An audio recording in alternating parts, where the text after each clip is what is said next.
भाई जो गुरु वचन पे डट गए, कट गए फंद चौरासी। शूद्र जाति के व्यक्ति को तो विद्या प्राप्त करने का अधिकार भी नहीं है।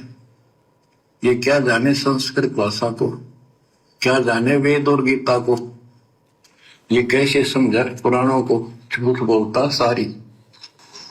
बच्चों ये सारी समस्या यहाँ खड़ी खड़ी थी और हमने मान लिया, बिल्कुल मान लिया, बात भी सही है।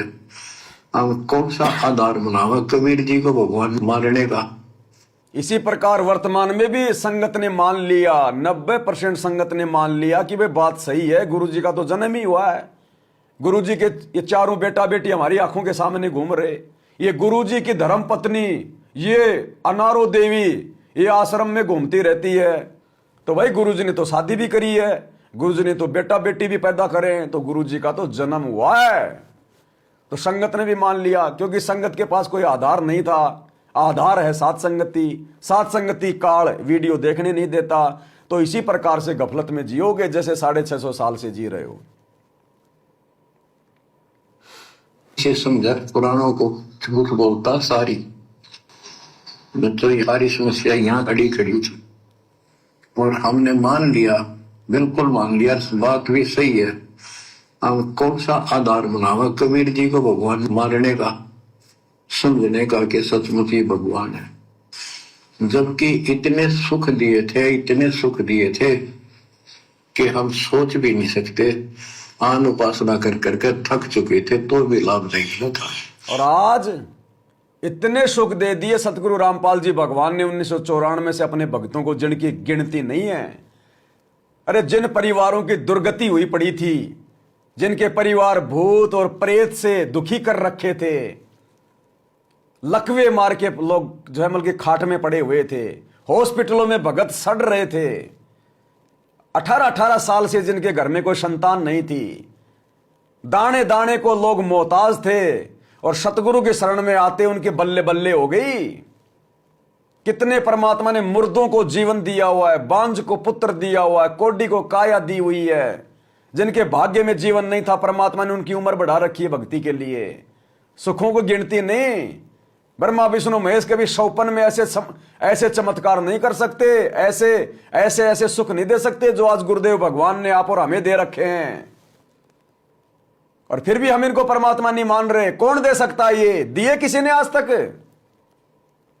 जो लोग बड़ी बड़ी हॉस्पिटल से दुखी होकर वहां से सर्टिफिकेट लेकर कि तेरी लास्ट स्टेज है कैंसर की, तू मरेगा, नहीं बचेगा, चाहे अमेरिका चला जा, और सतगुरु से नाम लेकर थोड़े दिनों में घोड़े की तरह दौड़ रहा है। कहां गई हो मेडिकल साइंस? कहां गए हो डॉक्टर जो कह रहे थे कि तू जिएगा नहीं? वो अचंभित है वो डॉक्टर भी, और कहते हैं कि भाई तुम किसकी भक्ति करते हो, तुम्हारे भगवान तो परमात्मा है। और फिर भी नादान संगत की आंख नहीं खुलती कि ऐसा समर्थ सतगुरु क्या मां के गर्भ से जेर में लिपट के आएगा क्या? लेकिन इस कलयुग की पिछली पीढ़ी में जहां काल ने सबको डेढ़ शाना बना दिया, ये भगवान अगर किसी तालाब में अगर कमल के फूल पे आएगा तो कौन भगवान मानेगा? अरे इस कलयुग की पिछली पीढ़ी में अगर जन्म लेके आ रहा है तो भी कोई भगवान नहीं मानेगा। अगर ये किसी तालाब में कमल के फूल पे आके प्रकट हो जाए तो भी लोग इनको भगवान नहीं मानेंगे। फिर कहेंगे ये कोई जादू जंत्र करने वाला है, कोई सेवड़ा है, कोई जंत्री मंत्री है, ये काहे का भगवान है? ये तो एक जादूगर भी कर देता है, वो कबूतर से वो बना देता है, वो मिट्टी से कबूतर बना देता है, ये काहे का भगवान है? ये दुनिया नहीं मानने वाली। चाहे कमल के फूल पे क्यों ना आ जाए भगवान, आज नहीं मानने वाली। 650 साल पहले तो कमल के फूल पे आए थे, मान लिया भगवान ने। तो पता है परमात्मा को, तो ये मूर्ख नहीं मानने वाले।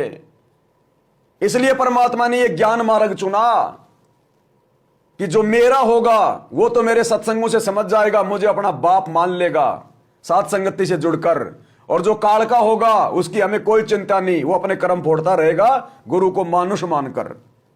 भाई जो गुरु वचन पे डट गए, कट गए फंद 84 के।